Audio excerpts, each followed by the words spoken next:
Olá, muito boa tarde. Está de volta ao programa Eclésia neste dia em que contamos também com a presença de Dom Manuel Clemente na rubrica O Passado do Presente. Será lá mais para a frente. Antes disso, olhamos os temas que fazem a atualidade. A edição 2012 do Festival J vai ter lugar em Braga de 20 a 22 de julho. Braga é a capital europeia da juventude, o que constitui um desafio ainda maior para esta mega iniciativa das bandas católicas. Depois da Covilhã, de Aveiro e de Paredes de Coura, este ano a 5ª edição do Festival J terá lugar em Braga, cidade que durante 2012 é também a capital europeia da juventude. Com muitas atividades durante todo o ano dedicadas aos jovens, o Festival J apresenta-se como mais uma alternativa de convívio e aprendizagem, sendo por isso apoiada pelos responsáveis da Capital Europeia da Juventude, que assinou um protocolo de colaboração com a Arquidiocese para organizar e promover o festival que este ano decorrerá nas imediações do Estádio 1º de Maio em Braga, nos dias 20, 21 e 22 de julho. Vamos receber aqui inúmeros jovens de vários países, de Itália, de França, de Espanha, e isso para nós é uma enorme satisfação num ano cheio de atividades, e vamos também permitir mostrar aquilo que é a história da nossa cidade, uma cidade com mais de 2000 anos de história e com um enorme potencial ao nível da juventude. Um apoio de logística essencial para a organização do Festival J, que este ano está a cargo da Pastoral Juvenil de Braga. Trazermos o Festival J para Braga, inserido na própria capital europeia da juventude, é uma forma de os jovens de Braga, católicos e não católicos, perceberem que existe festival, existe música, existe muitos jovens para além daqueles que não professam a fé cristã. Uma oportunidade única de dar a conhecer aos jovens a cidade de Braga e também para, através da música, os sensibilizar para a mensagem de Jesus Cristo. O Festival J é, naturalmente, mais uma oportunidade para que os jovens, cantando ou ouvindo canções de um género diferente e, particularmente, com mensagem diferente, né, sejam capazes de olhar para a mensagem e fazer, porventura, que o J de juventude também signifique de Jesus Cristo, não é? Este ano, em Braga, o Festival J tem um cartaz recheado com bandas de Espanha e Itália e ainda com várias participações ecuménicas. Temos dois espanhóis, Dom José, que já esteve connosco nas 2 primeiras edições e é um rock brutal. Temos Kenosis, também rock. Depois temos dois artistas vindos de Itália, Roberto Vignoli, que é considerado o melhor cantor católico daquela região. Vem também com os Nova Civiltà. Depois temos os portugueses, Banda J, como é óbvio. Temos a Claudine Pinheiro, temos Mendigo Deus, que é uma revelação este ano. Temos 2 evangélicos, Coração Profético e David Notel. Além dos concertos que começam ao final da tarde, muitas serão as atividades para entreter os jovens, como por exemplo workshops de dança, de produção televisiva, caminhadas ao Bom Jesus e ao Sameiro, entre outras. Tudo para que durante 3 dias os mais de 1500 jovens esperados possam viver plenamente esta experiência de evangelização tão importante para a Igreja nos dias de hoje. Se pensarmos na proposta que João Paulo II, o saudoso João Paulo II, nos fez relacionada com a nova evangelização, este é um modelo de nova evangelização. Portanto, eu gostava era que a Igreja acreditasse mais nestas atividades. O Festival J decorrerá no Estádio 1º de Maio em Braga, tendo nas suas imediações o Parque de Campismo e a piscina municipal, também à disposição dos participantes. A Basílica Real de Castro Verde acolheu o concerto de encerramento da edição 2012 do Festival Terras Sem Sombra. Mais uma vez, esta iniciativa foi um sucesso com a originalidade de conciliar a música erudita com a valorização da biodiversidade. La Betulia Liberata, obra musical dedicada à Rainha Dona Maria I, encerrava a 8ª edição do Festival Terras Sem Sombra.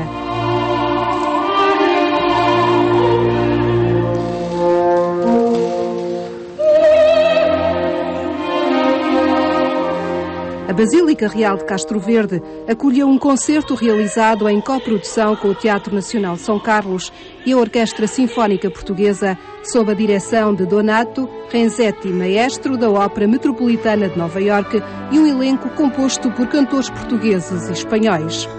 Chegou ao fim mais uma edição do Festival Terras Sem Sombra, que amadureceu relativamente a edições anteriores. Conseguimos melhorar a programação, temos tido uma adesão entusiástica do público e, sobretudo, compreendemos que as comunidades estão a vir ao encontro deste festival. A outra componente também que nos tem interessado muito tem sido a de salvaguarda da biodiversidade. Também foi possível fazer um trabalho, digamos, inovador, e eu creio que o festival está a conseguir atingir a sua meta, que é ser um dos rostos privilegiados do Alentejo.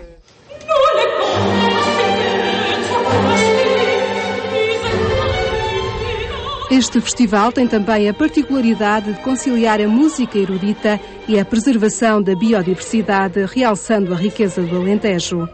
Temos que reconhecer que o Alentejo, apesar das condições difíceis, é uma terra onde o equilíbrio entre o homem e a natureza é guardado de maneira muito particular e muito importante. Para mim, isto é um exemplo. E com certeza que poi o Festival Terra Sem Sombra em uma posição única no panorama dos grandes festivais europeus. E não é acaso que chegam aqui por este festival artistas de toda a Europa. Este ano desde a Estônia, a Itália, a Espanha, a França. Então, isto para nós é um grande motivo de orgulho. A organização espera dar continuidade a esta iniciativa cultural que tem registado um número cada vez maior de participantes e despertado para a valorização ambiental do Alentejo.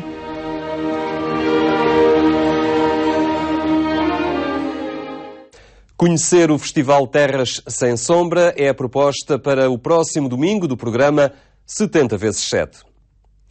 Na terceira corrida solidária foram muitos os que acertaram o passo por uma causa. Idosos e crianças da Santa Casa da Misericórdia de Lisboa juntaram-se aos Médicos do Mundo numa ação solidária a favor dos jovens de São Tomé e Príncipe e dos idosos de Portugal. Os mais novos foram os primeiros a chegar, muitos através das suas próprias pernas, outros através de diversos meios de transporte. Atrás vinham os mais idosos com o seu próprio ritmo de corrida. Mas todos alcançaram a meta. Era a chegada à Alameda Dom Afonso Henriques, em Lisboa, da terceira corrida solidária promovida pelos Médicos do Mundo. A Corrida Solidária é um projeto de Médicos do Mundo que já vai na sua terceira edição e que o grande objetivo é envolver a comunidade escolar e o maior número de escolas de norte a sul do país para poderem ser trabalhadas as questões da educação para o desenvolvimento com toda a comunidade escolar, com os pais, com os professores, com as crianças, e depois o resultado que temos é exatamente este tipo de iniciativas que têm um grande envolvimento de todos. Em ano europeu do envelhecimento ativo e da solidariedade entre gerações, a Santa Casa da Misericórdia de Lisboa associou-se aos Médicos do Mundo e trouxe até a Alameda Dom Afonso Henriques crianças e idosos vindos de 8 dos seus equipamentos sociais vocacionados para a infância e terceira idade. A nossa intenção, como agentes sociais e trabalhando por boas causas, que somos da Santa Casa, temos o dever de entusiasmar as pessoas por participar nestas iniciativas para nos sentirmos mais capazes e não tão pobres como temos espalhado. Portanto, nós somos capazes de ainda ajudar outros. E então juntámos-nos com o tesouro da terceira idade para também termos esse respeito e essa condição. Esta iniciativa, que já vai na terceira edição, congregou cerca de 500 escolas de norte a sul do país e teve mais de 90 mil participantes. Para além destes eventos mais visíveis, que visam sensibilizar a sociedade para as questões do desenvolvimento, há também uma componente de angariação de fundos. Quem participa pode fazer um donativo. Cada escola, no final do projeto, entrega os donativos a Médicos do Mundo e nós contabilizamos 25% do total angariado, destina-se a apoiar um projeto que nós temos com jovens em São Tomé e Príncipe, e 75% do total angariado servirá então para apoiar os projetos que nós temos com idosos em território nacional. Quem também esteve durante todo o tempo preparado para entrar na corrida foi este conjunto de pombos que no final do evento ganhou a liberdade. E neste dia, lugar para a rubrica O Passado do Presente, com a presença de Dom Manuel Clemente.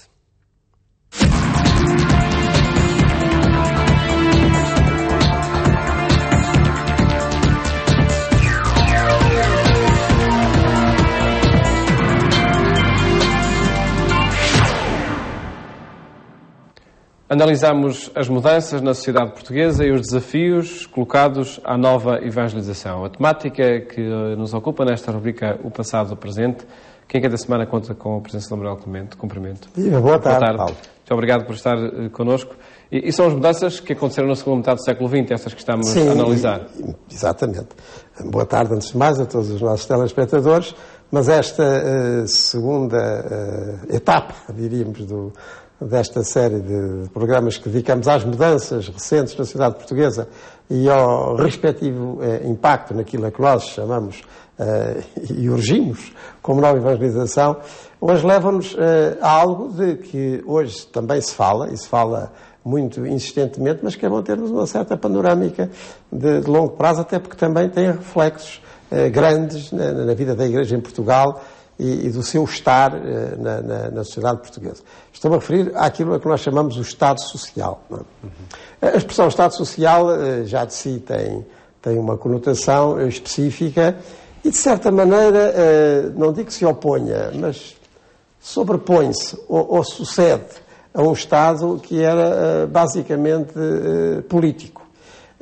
Quando nós falamos em Estado, concretamente aqui na Europa, nós estamos a falar a um poder central que a pouco e pouco foi tomando conta das diversas áreas da vida pública e da administração. Muito a pouco e pouco, desde o tempo dos antigos reis, que tinham o poder que tinham, depois, enfim, a concentração na coroa de mais algumas determinações, até desde o século XV, depois todos nós conhecemos a história de Portugal, do século XVIII, concretamente o governo do Marquês de Pombal, no terceiro quartel desse mesmo século XVIII. Pouco e pouco as coisas foram se concentrando, depois também no século XIX e ainda no século XX, na primeira metade do século XX, mas é sobretudo, digamos assim, na acessão política.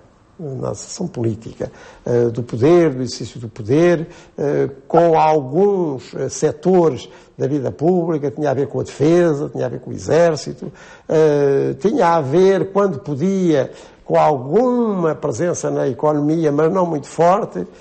Isso era muito privado e muito particular até ao século XX em Portugal, tirando alguns períodos, há bocadinho falei do Marquês de Pombal, mas é um Estado sobretudo político. Agora, a partir da segunda metade do século XIX, ou do século XX, perdão, ou mesmo um pouco mais atrás, quando nós estamos ali no rescaldo daquela grande recessão dos anos 20, alguns Estados começam a intervir mais diretamente no setor social, naquilo que nós chamamos hoje a segurança social. Muito a pouco e pouco também, alguns mais depressa do que outros. Em Portugal, isso manifestou-se sobretudo na segunda metade do século XX. E não temos de esperar, de modo nenhum, pela Revolução de 1974, porque isso começa antes. Isso começa, pelo menos, nos anos 60, e em Portugal, com uma conotação especial ao governo do professor Marcelo Caetano, entre 68 e 74. E o que é que isso significou? Em algumas áreas tem mais diretamente a ver com a vida da Igreja. Significou o alastramento do ensino público, também na parte secundária, e isso, não digo que se contrapunha, mas mais uma vez sobrepunha-se àquilo que, entretanto, tinha acontecido com instituições da Igreja, com a criação dos colégios, porque, como até aí os liceus nacionais estavam muito concentrados em capitais de distrito, então a Igreja, as paróquias, as dioceses, as ordens religiosas, criaram muitos colégios particulares pelo país além. Isso vai ser agora, não digo contrariado, mas de alguma maneira sobreposto pela criação de escolas do ensino secundário, digamos assim, ou técnico, mas de iniciativa estatal. A mesma coisa em relação à parte assistencial, como se dizia. Nós temos que considerar que fora das capitais de distrito, e nem todas, as redes hospitalárias são sobretudo das misericórdias. Não é? As misericórdias são irmandades canónicas, não é? E que tinham esses hospitais, esses estabelecimentos de saúde, e que eram a grande rede hospitalar portuguesa até essa altura. A pouco e pouco, e a partir dos anos 60, é que o Estado vai estar mais presente nessas áreas e também no que diz respeito às pensões e a todos esses esquemas de poupança e depois de resguardo na velhice e na reforma, mas isso é tudo muito recente.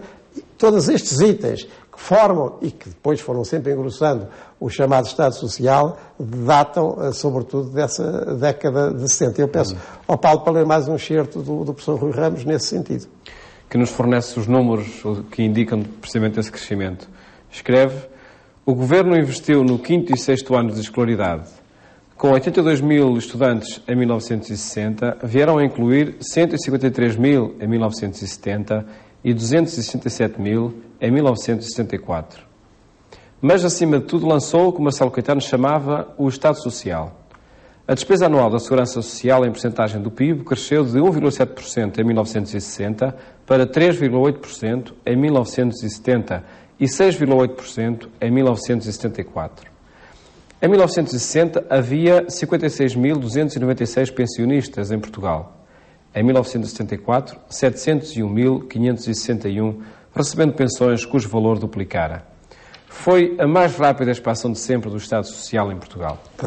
Esses números falam por si, não é? Em 15 anos. Exatamente. E o que também representou, e representa até hoje, um desafio à presença da Igreja, e concretamente à evangelização em setores importantíssimos da existência, como seja a educação, ou a saúde, ou a segurança social em geral, que eram, muito especialmente, da sua autoria, essas intervenções, desde o tempo mais antigo, que se fundaram, desde a Idade Média, as albergarias, os hospitais e hospícios, depois concentrados à volta das misericórdias, desde o final do século XV, que alastraram pelo continente, pelas ilhas e ainda além.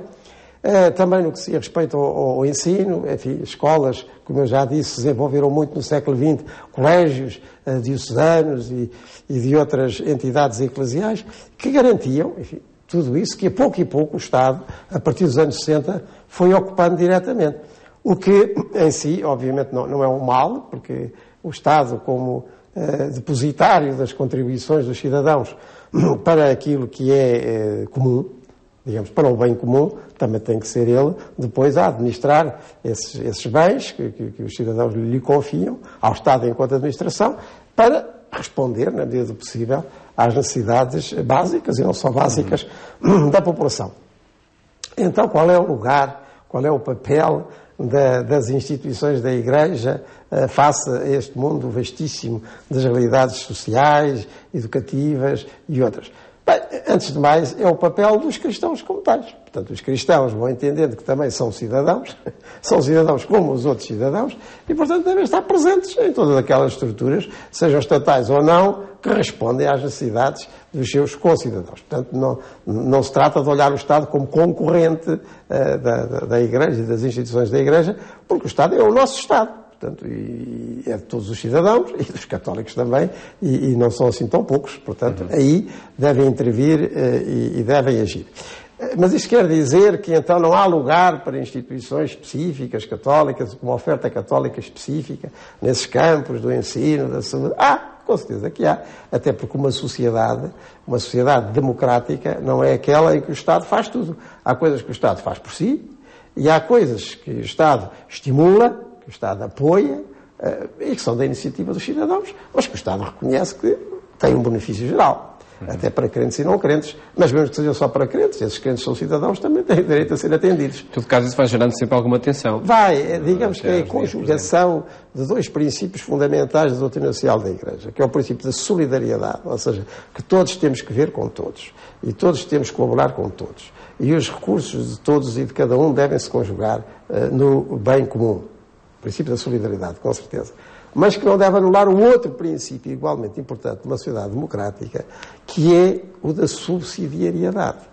Ou seja, quem está no topo, nos organismos de topo, no poder central, digamos, de qualquer sociedade, uma sociedade política organizada, como é o Estado português, não deve fazer tudo por si, deve garantir, na medida do possível, a todos aquilo que lhes é indispensável, mas também deve apoiar aquelas iniciativas que os cidadãos ou as instituições da sociedade, entre as quais as da Igreja, também desenvolvem. E, portanto, não deve sobrepor-se a isso, porque deve estimular, deve ir em subsídio, no sentido de estímulo, apoio, é isso que quer dizer subsidiariedade, daquilo que os corpos intermédios, as famílias, os grupos, as associações livremente constituídas podem fazer e devem fazer, a partir de si, também com a sua perspectiva particular, mas que tem um benefício geral e assim é reconhecido. Portanto, nós até podemos dizer que há instituições que são públicas, aquelas que o Estado, a administração, dirige por si diretamente, e há instituições que são reconhecidamente de interesse público, ou seja, ainda que não da iniciativa estatal, reconhecidamente servem à sociedade em geral. E, portanto, em relação a essas, o Estado de nós todos, também dos que fazem parte dessas instituições, deve ser equitativo e estimulante, até mesmo na repartição daquilo que são, enfim, as contribuições do conjunto dos cidadãos, de acordo com as suas preferências depois. Portanto, há aqui uma conjugação que ainda hoje é um grande desafio. Tem a ver com uma grande novidade do século XX, que foi essa do alargamento do Estado Social em Portugal desde os anos 60, mas que não deve atropelar nenhum destes princípios que só no conjunto servem. O da solidariedade, não ficar ninguém de fora, o da subsidiariedade, apoiar todos aqueles que podem contribuir. E que desafiam também este projeto de nova evangelização? Com certeza, porque a nova evangelização passa exatamente por aí, por estarem os cristãos na sociedade, como ela deve ser constituída e democraticamente potenciada, mas também no respeito mútuo sobre aquilo que cada um pode fazer por si, e até melhor porque faz com o entusiasmo próprio daquilo que se sente mais seu.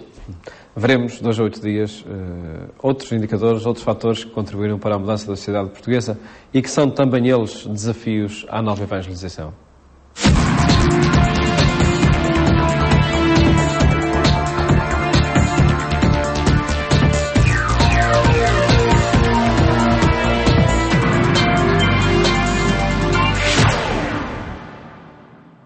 Chegamos assim ao fim deste espaço informativo que pode acompanhar também pela internet em agência.eclesia.pt. Foi bom contar com a vossa presença. Novo encontro fica desde já marcado para amanhã, à mesma hora. Até lá, tenha uma muito boa tarde.